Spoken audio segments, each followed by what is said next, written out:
영등포교회 귀한 성도님들, 이렇게 하나님께서 기뻐하시는 예배당을 헌당하게 된 것, 하나님께서 기뻐하실 줄로 믿습니다. 두 번째 방문하는 예배당이지만 구석구석이 낭비 없이 효율적으로, 그리고 깨끗하고 정성이 가득한 예배당, 효율적으로 잘 건축이 된 것을 보면서 얼마나 우리 성도님들의 기도와 헌신이 함께 했는가를 느낄 수가 있습니다. 일부 교계에서 예배당이 없는 교회가 올바른 교회인 것처럼 그렇게 주장하는 분들이 있지만, 그분들의 주장도 나름 일리가 있다고 생각합니다만, 그것은 하나의 또 모델일 수도 있는 것이고, 만일 한국 교회가 예배당이 없는 교회만 있다면 50년, 100년 후에는 한국 사회는 법당과 성당만 있는 그런 시대가 될 수도 있기 때문에 꼭 그래야만 하는 것은 아니다. 각 지역사회에 각 커뮤니티를 잘 섬기고 복음을 전하는 그러한 역할을 하는 예배당은 있는 것을 하나님께서 기뻐하신다고 생각을 합니다. 영등포교회가 이 지역에서 또 귀한 예배당 하나님 앞에 헌당하고 이렇게 온 성도들이 기쁨으로 함께 예배하는 것, 저는 하나님께서 기뻐하시리라고 생각합니다. 그런 한편으로 이런 예배당을 헌당할 때마다 우리가 기억해야 되는 것은 교회의 본질을 다시 기억하는 것입니다. 왜냐하면 건물 자체가 교회가 아니기 때문입니다. 건물은, 예배당은 도구요, 통로일 뿐이지 교회란 건물이 아니요, 제도도 아니요, 곧 우리가 교회이기 때문입니다. 몇 년 전 코로나 팬데믹을 통해서 우리가 깨달은 것은 교회 다니지 말고 이제 교회가 되어야 된다는 겁니다. 우리는 교회 다닌다는 말에 우리 자신이 속고 있을지도 모릅니다. 다닌다는 말은 예배당 안에 있을 때만 우리가 교회이고, 예배당 밖에 나올 때는 교회가 아닌 것으로 되어버립니다. 이제는 교회 다니는 성도가 아니라 우리가 어느 곳에 있든지 우리는 교회이다 라는 인식을 바로 갖지 않으면 안 됩니다. 사실 헬라어 에클레시아, 교회라는 단어로 번역된 원래 단어에서, 원래 독일어로 키르케라는 단어로 번역이 되고 또 영어로 church라는 단어로 번역이 됐을 때 많은 종교개혁자들은 아쉬움을 많이 표현했습니다. 왜냐하면 이 독일어로 키르케 혹은 영어로 처치라고 할 때 공동체, 사람들, 하나님의 백성들, 곧 예수 그리스도를 주로 고백하는 그 공동체가 교회라는 의미를 담아내지 못할 위험이 있었기 때문이고, 그래서 그런 위험이 사실 실제가 되어버렸죠. 그래서 요즘 현대 교회들의 문제는 기독교가 아니라 교회교가 되었기 때문이라는 말도 있습니다. 영어로는 크리스처니티가 아니라 처치애너티가 되어버렸기 때문이다. 크라이스트 중심, 예수 그리스도의 공동체여야 되는데 예수 그리스도의 임재, 그분의 성품, 그분의 관계, 그분께 연결된 그러한 공동체의 모습보다는 교회의 제도, 문화, 교회의 어떤 그 교회가 예수 그리스도보다 더 높아진 모습이 아닌가. 그래서 기독교가 아닌 교회교가 되어버렸다라는 말은 매우 의미 있는 것입니다. 이제 헌당을 하면서 영등포교회가 설립될 때 언더우드 선교사님의 헌신과 귀한 믿음의 선배들의 그 본을 본받아 참된 그리스도의 공동체가 되기를 바라는 것입니다. 하나님께서는 예수 그리스도 안에서 우리를 있는 그대로 받아주십니다. 있는 모습 그대로 오라. 수고하고 무거운 짐진 자들아 다 내게로 오라. 있는 모습 그대로 우리를 받아주시지만 결코 있는 모습 그대로 내버려 두시지 않습니다. 우리를 그리스도 안에서 부르시고 구원하신 목적이 있습니다. 그것은 바로 예수 그리스도를 닮게 하시는 것입니다. 그 아들의 형상을 본받게 하려고 그리고 예수 그리스도가 맏아들이 되게 하신다라는 말씀이 있습니다. 이것이 교회의 본질이요, 목표요, 정체성이요, 비전입니다. 우리 모두 예수 그리스도 그분을 통해서 구원을 받았으되 이제 그분 안에서 그분을 닮아가고 그분께 모든 성도들이 자라가야 한다는 것입니다. 이것을 깨닫기 위해서는 예수님과 우리와의 세 가지 관계를 올바로 깨달아야 합니다. 첫째, 예수님 우리의 구원의 보증이 되시는 분입니다. 우리가 아무 공로 없어도 예수님의 성육신, 그분의 고난, 십자가, 부활을 통하여 우리가 천국을 유업으로 얻는 보증을 얻었다는 것, 우리가 죽음 이후에 부활의 생명을 얻는다는 보증이 되셨다는 것, 우리에게 하나님의 자녀임을 예수 그리스도께서 보증하셨다는 것, 그분이 십자가에서 다 이루심으로 우리에게 구원과 영원한 하나님 나라의 보증을 우리에게 주신 분이시라는 겁니다. 두 번째, 그분은 또 우리의 모범이 되시는 분입니다. 하나님께서는 우리가 그분을 닮기를 원하십니다. 사도 바울의 고백처럼 내가 그리스도를 본받는 자가 된 것처럼 너희도 나를 본받으라. 베드로전서의 말씀처럼 그분의 발자취를 따르게 하셨다는 겁니다. 분명 성경 모든 말씀 속에서 우리는 그리스도를 닮고 그분 우리의 모범이 되신다는 겁니다. 그런데 문제는 이 두 사이에 엄청난 갭이 있다는 겁니다. 간극이 있다는 겁니다. 예수님 우리의 보증이 되시고 우리의 모범이 되시는데 어떤 사람들은, 대부분 믿지 않는 사람들이 그렇죠. 구원의 보증이 되시는 예수님을 받아들이지 않으면서 그저 예수님은 훌륭한 분, 우리가 본받을 만한 분, 그런 분으로만 생각하는 거죠. 사회 윤리적이고 도덕적인 분으로만 생각합니다. 또 대다수 믿는 분들은 우리의 구원의 보증이 되시는 예수님은 확실히 믿으면서도 우리가 그분을 닮아갈 수 있고 그분이 우리의 본이 된다는 것은 잘 받아들이지 않습니다. 이 둘이 어떻게 연결될 수 있을까요? 예수님이 우리의 보증이시며 또한 우리의 모범이 되신다는 것이 어떻게 연결될 수 있을까요? 에베소 4장의 말씀에 나타난 대로 예수님이 우리의 머리이심을 우리가 깨닫고 믿을 때 둘이 연결이 되는 겁니다. 그분은 우리의 보증이 되실 뿐만 아니라 우리의 모범이 되시는 것이고, 그것을 가능케 하는 것, 그것이 바로 예수님이 우리의 머리가 되신다는 겁니다. 예수 그리스도를 머리로 한 그분의 몸된 공동체, 그것이 교회의 본질입니다. 이것은 개념이나 이념이 아니라 실제입니다. 하나님 보시기에는 인류는 지금 70억 명의 인구가 있다고 하지만 실제로는 인구는 하나님 보시기에는 두 사람입니다.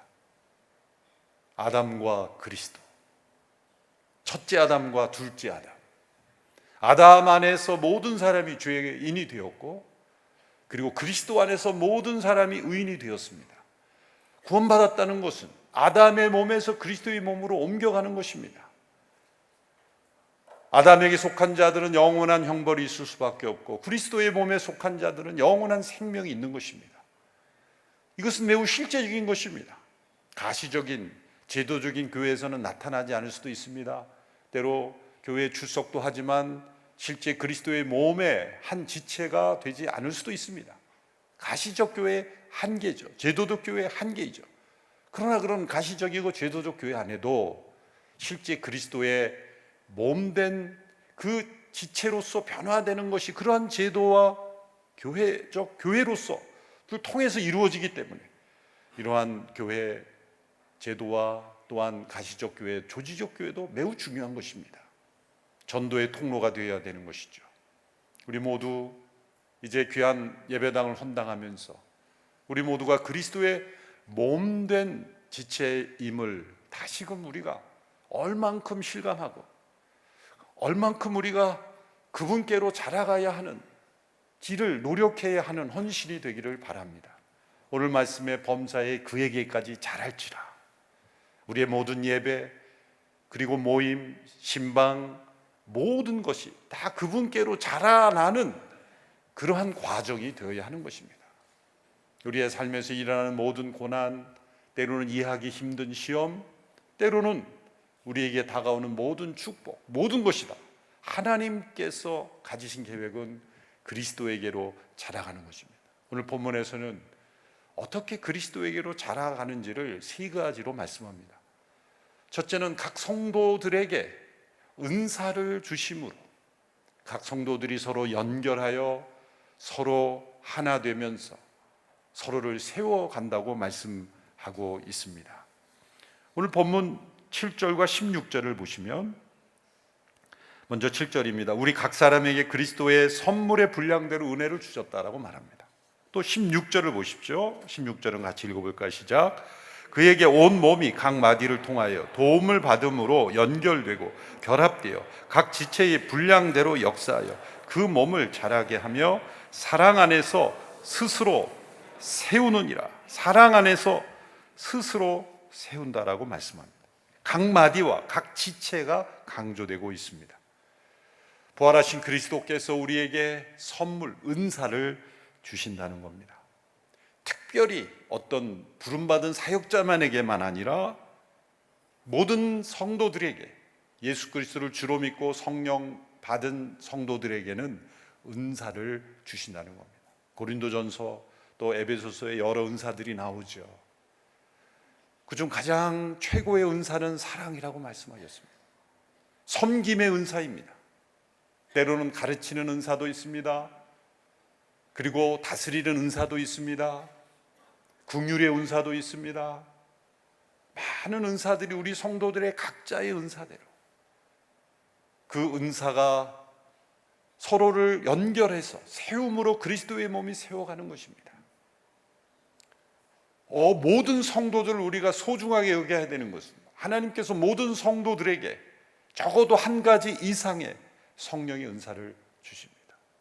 우리 한국교회 성도들에게 하나님께서 귀한 섬김의 은사를 많이 주셨어요. 올해 교회 미션이 아름다운 섬김, 얼마나 귀한 교회 표입니까? 저는 하루 일과를 마치고 이렇게 샤워할 때면 제 발을 보면서 발을 아껴줍니다. 발을 만져주면서 수고했다, 너 참 수고했다, 발가락 하나하나 안수해주면서 오늘도 너 수고했다, 엄지발가락, 둘째 발가락 이렇게 주물러주면서 너 참 고생 많았다. 그럴 때 너무 좋아하는 것 같아요. 피로가 풀려요. 그런데 때로 우리 지체를 비유하면 우리 발이 냄새가 좀 나잖아요. 그러니까 발을 제일 싫어하는 지체가 코예요. 항상 이 코는 발을 미워해요. 제가 좀 나를 힘들게 한다. 그래서 어느 날 코가 눈과 짰어요. 그래서 가까우니까 이웃이니까, 그래서 저 멀리 큰 돌이 있는데, 야, 저 앞에 돌이 있는데 너 못 본 척 하래라. 제 발 좀 골탕 먹여야 되겠다. 그래서 이웃이 얘기하니까 어쩔 수 없이 있어. 그래, 돌을 보고 내가 못 본 척 눈 감아줄게. 그래서 돌 가까이 왔는데 눈이 못 본 척 눈을 감은 거예요. 그래서 발이 그냥 돌에 찐 거예요. 아야! 하는 순간 앞으로 꼬꾸라져서 코가 왕창 깨진 거죠. 우리 공동체에서 일어난 일이 바로 그겁니다.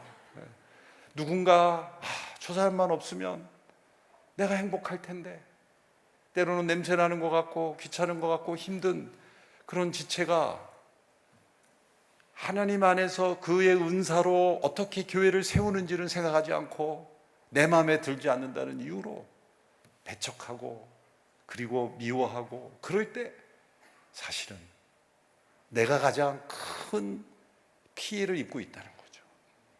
오늘 말씀에 분명히 각 사람과 각 성도들의 지차의 분량대로 역사할 때 교회는 그리스도께로 성장하는 거예요. 그래서 가장 소극적인 성도들이 가장 적극적으로 무엇인가를 섬기기 시작할 때 그 교회는 그리스도의 임재가 나타나는 겁니다. 새가족들도 마찬가지고, 그리고 단지 예배만 출석하는 성도가 아니라 나는 어떻게 주님을 섬길 것인가, 성령님께서 나에게 주신 은사는 무엇인가, 어떤 분은 찬양으로, 어떤 분은 섬김으로, 다스림으로, 그것이 모든 성도들이 다 함께 그리스도 중심으로 세워지는 공동체, 그것이 그리스도에게로 자라나는 겁니다. 두 번째 말씀을 보면 오늘 본문 13절 14절의 말씀을 보십시오. 우리 같이 읽어볼까요? 시작. 다 하나님의 아들을 믿는 것과 아는 일에 하나가 되어 온전한 사람을 이루어 그리스도의 장성한 분량이 충만한 데까지 이르니 이는 우리가 이제부터 어린아이가 되지 아니하여 사람의 속임수와 간사한 유혹에 빠져 온갖 교훈의 풍조에 요동하지 않게 하려 함이라. 이 말씀 속에도 우리가 다 하나님의 아들 예수 그리스도를 믿는 것과 아는 일에 하나가 되어 그리스도의 장성한 분량이 또 충만한 데까지 이른다 그럽니다. 이 말씀 속에도 그리스도의 장성한 분량에까지 이르러야 한다. 어떻게? 예수님을 믿는 것과 아는 일에 하나가 돼요. 이 말씀 속에는 매우 많은 의미가 포함되어 있어요. 우리가 다 함께 힘을 합하여 그분을 믿고 알자라는 의미도 있고, 또 한편으로 볼 때 믿는 것과 아는 일이 또 하나가 되어야 된다라는 의미도 포함되어 있어요. 오늘 이 시대의 위기는 예수님을 믿는 것과 아는 일은 별개가 될 수 있다는 겁니다. 이게 요즘 시대의 사상의 흐름이에요. 심지어 신학에서도 신앙과 신학은 구분될 수 있다라는 것이 신학이죠. 요즘 흐름에 그런 흐름도 있죠. 매우 위험한 것입니다. 요즘에는 우리가 참되게 아는 것만 믿을 수 있다. 특별히 과학적 지식으로 검증된 것만 우리는 믿을 수 있다고 말하는 거짓말입니다. 왜 거짓말입니까? 과학의 영역에서도 신앙이 있습니다. 앞서 연구한 법칙들을 믿고 받아들이지 않으면 그 다음에 연구가 이루어질 수 없는 겁니다. 과학자들이 어떤 법칙을 발견할 때 어떤 과정입니까? 어떤 것을 관찰합니다. 어떤 현상들을 관찰하고 그 관찰을 가지고 가설을 세웁니다.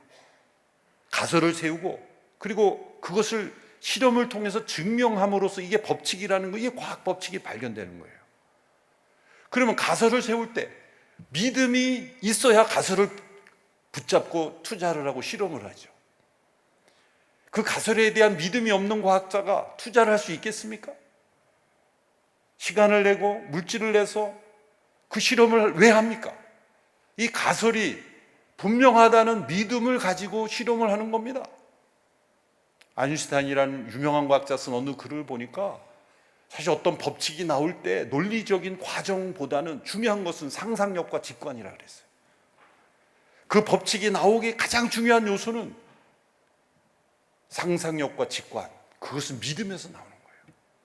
우리는 다 알아서 믿는 게 아니라 믿음으로써 알아가는 겁니다. 여러분, 수영의 원리를 잘 하지 않습니까?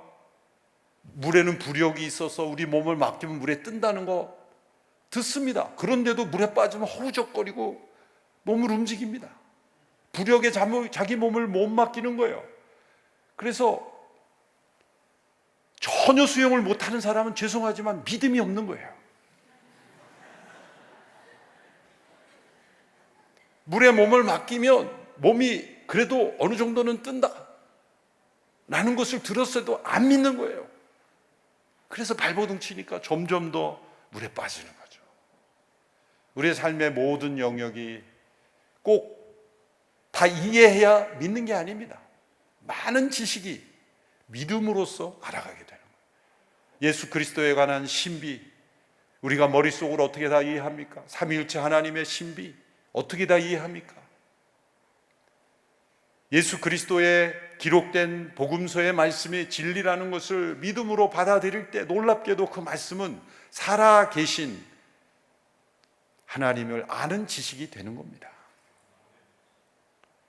어느 정도 우리가 이해하기 위해 노력해야 됩니다만 이해를 뛰어넘는 것을 믿음으로 받아들일 때 우리는 이해에 이르게 되는 것이죠. 우리가 다 예수 그리스도를 믿는 일과 아는 일에 하나가 돼요. 그리스도의 장성한 분량에까지 이른다. 영등포교회 귀한 성도님들, 이제 어떤 분은 본문만 펴도 목사님이 무슨 대지로 설교할지 다 아시는 분들도 많을 거예요. 어떤 분은 성경에 옛날 목사님 박 목사님 때 설교하신 것부터 다 메모돼가지고 그거 대조하면서 들은 분도 계실지 몰라요. 요즘 젊은 사람들은 AI가 발달돼서 제가 설교하면 언어로 이게 맞는지를 AI로 추적하면서 또 듣는 사람도 있어요. 그렇게 알려고 하는 노력도 필요해요. 그런데 그보다 더 중요한 것은 예수 그리스도를 높이고 그분을 신앙하고 그분께 순종하려는 태도, 그러한 마음으로 예수님 앞에 나갈 때 나의 지식이 아닌 참된 아는 지식이 될 겁니다. 정보로서의 알미 아니라 친밀하게 예수님을 아는 지식, 예수님에 관한 성경 퀴즈에서 맞추는 그런 지식이 아니라 예수님이 살아 역사하시는, 인격적으로 그분을 아는 지식, 그것을 말하는 거예요. 이러한 참된 예수님을 아는, 인격적으로 아는 그런 분들이 되기를 바랍니다. 트럼프 대통령에 대해서 논문을 써서 아는 사람도 많을 거예요. 링컨 대통령에 대해서 논문을 써서 아는 사람도 많을 거예요. 그런데 한 번도 그분을 만나지 않을 수도 있습니다. 방지일 목사님에 대해서 논문을 쓰는 분도 여러 분 계시잖아요. 그런데 한 번도 그분을 만나본 적이 없는 분도 있을 거예요. 다른 것이죠. 정보로서 아는 예수님이 아니라 살아계신 예수님으로서 이제 새롭게 헌당된 이 예배당에서 예수님을 깊이 알아가는 교회 되기를 바랍니다. 마지막으로 세 번째, 사랑 안에서 진리를 말함으로 그에게까지 또 잘한다고 말씀하고 있습니다. 오늘 본문 15절에도 말씀이죠. 우리 같이 읽어볼까요? 시작. 오직 사랑 안에서 참된 것을 하여 범사에 그에게까지 잘할지라. 그는 머리니 곧 그리스도다. 또 반복해서 나옵니다. 그에게까지 또 잘한다. 사랑 안에서 진리를 말하라. Telling the truth in love. 사랑 안에서 진리를 말하라. 여러분, 이 말씀을 곰곰이 생각해 보면 교회 안에서 일어나는 많은 갈등에 대한 해답이 됩니다. 어떤 분들은 진리를 말하기를 좋아합니다. 옳고 그른 것을 잘 분별합니다. 때로 그런데 그분들에게 부족한 것은 사랑입니다. 어떤 분들은 사랑으로 모든 것을 덮어야 한다고 말합니다. 그분들에게 부족한 것은 진리입니다. 무엇이 문제입니까? 양쪽 다 바르지만 한쪽만을 붙잡았다는 거예요. 그래서 교회가 어려운 문제가 생기면 사랑파와 진리파가 나눠지는 거예요. 심지어 어떤 교회는 예수파와 그리스도파가 나눠진다 그러더라고요. 사랑파와 진리파가 나눠지고, 사랑을 강조하는 사람들과 진리를 강조하는 사람들, 어떻게 일할 수 있습니까? 이 말씀에 순종하는 거예요. 진리를 말하는 사람은 내 마음속에 사랑이 없으면 진리를 말하는 것을 조금 삼가해야 되고, 사랑 편에 좀 가야 되고, 그리고 사랑을 말하는 사람들은 진리 편에 귀를 기울이고, 내가 옳고 그름을 분별하지 않았다면 그 사랑은 분별력 없는 사랑이 될 수 있다는 것을 생각해야 돼요. 사랑 안에서 진리를 말하는 공동체, 예수님이 바로 은혜와 진리가 충만하신 분이셨기 때문입니다. 이제 영등포교회가 사랑 안에서 진리를 말함으로 이제 그리스도에게까지 자라나는 놀라운 교회가 되기를 바랍니다. 그것은 가능할까요? 가능하니까 말씀했죠. 불가능하다면 말씀이 적혀 있지 말아야 되죠. 윌리엄 템플이라는 분이 셰익스피어와 비교를 했습니다. 만일 셰익스피어의 천재성이 내 안에 있다면 나는 셰익스피어 같은 작품을 쓸 수 있을 것이다.